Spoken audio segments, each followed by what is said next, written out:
Welcome to Fish on Fridays. I'm Al McCauley, and every May 14th, the church remembers somebody who is sometimes called the 13th apostle.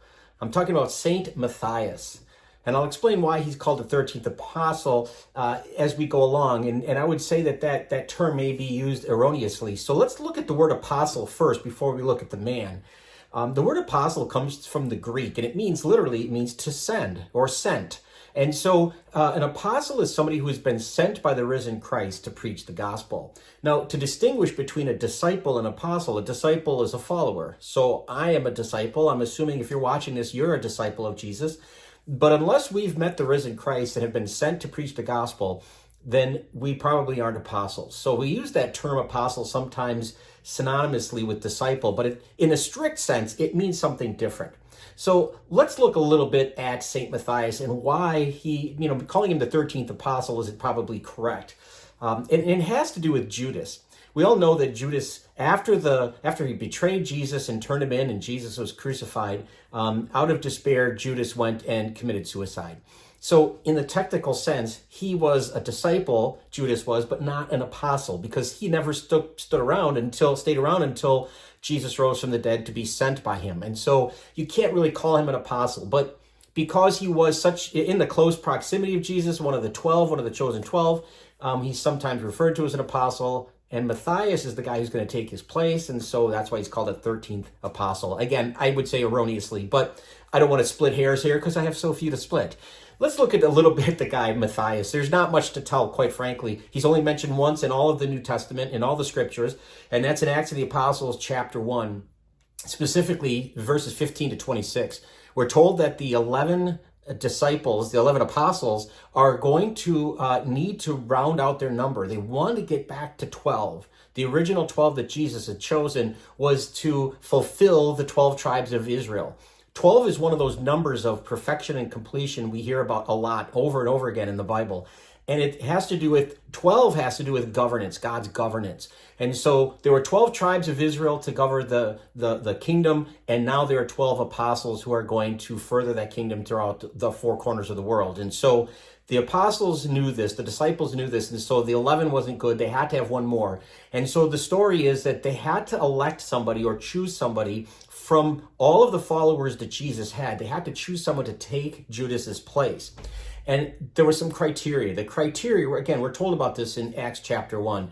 This person had to be among the number since Jesus's baptism all the way to his ascension into heaven. They had to be part of that. And so the idea of who the 12th is going to be came down to two. Our guy Matthias and another guy who is known simply as Justus. His name was Joseph Barsabbas, but Justus was his name.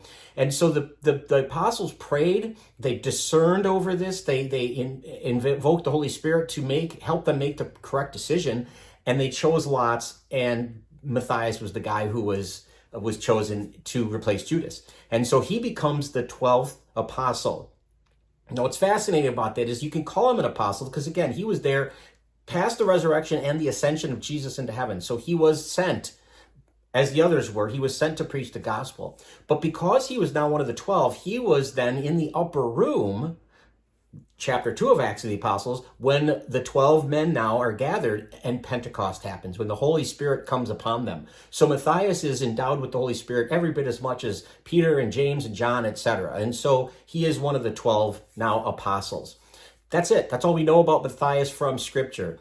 We have different stories that have come down to us, different traditions, different legends. Probably the most likely story, what happened to him, is that he was became a preacher of the kingdom of the gospel in Judea, throughout Judea.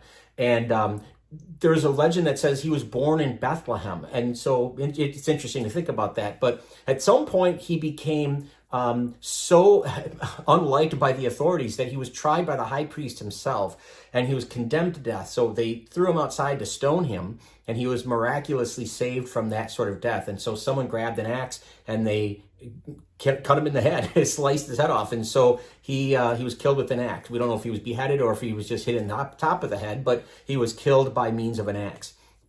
Now, there are, as I said, many legends, various traditions that say he may have gone as far up into Germany and Eastern Europe, like what we call Georgia today.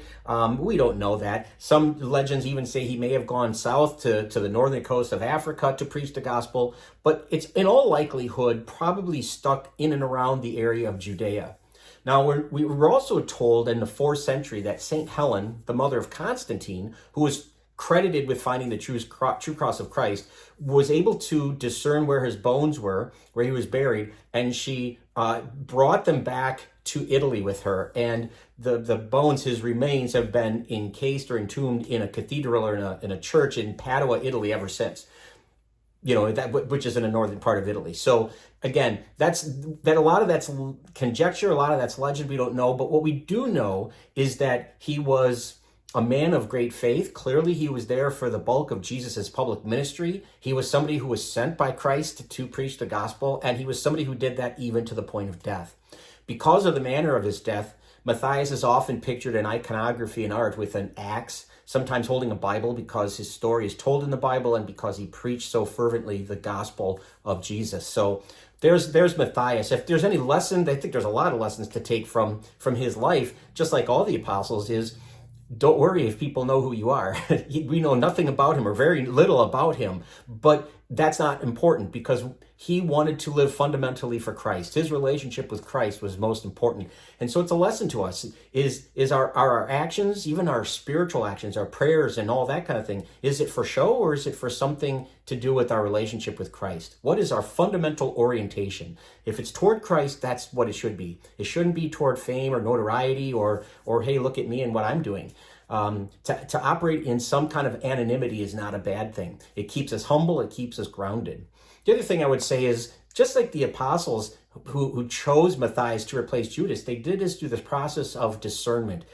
And again, when we have to make a decision in life, especially a big time decision, can we turn to the Holy Spirit and pray for guidance? Can we pray for help in making these kinds of decisions? So just my few thoughts on St. Matthias, apostle, and just wonderful saint to get to know. So thanks for watching. If you'd like to share this content, that would be great. We would love it if you'd subscribe to our YouTube channel or follow us on Facebook. But either way, please keep tuning in every Friday for Fish on Fridays.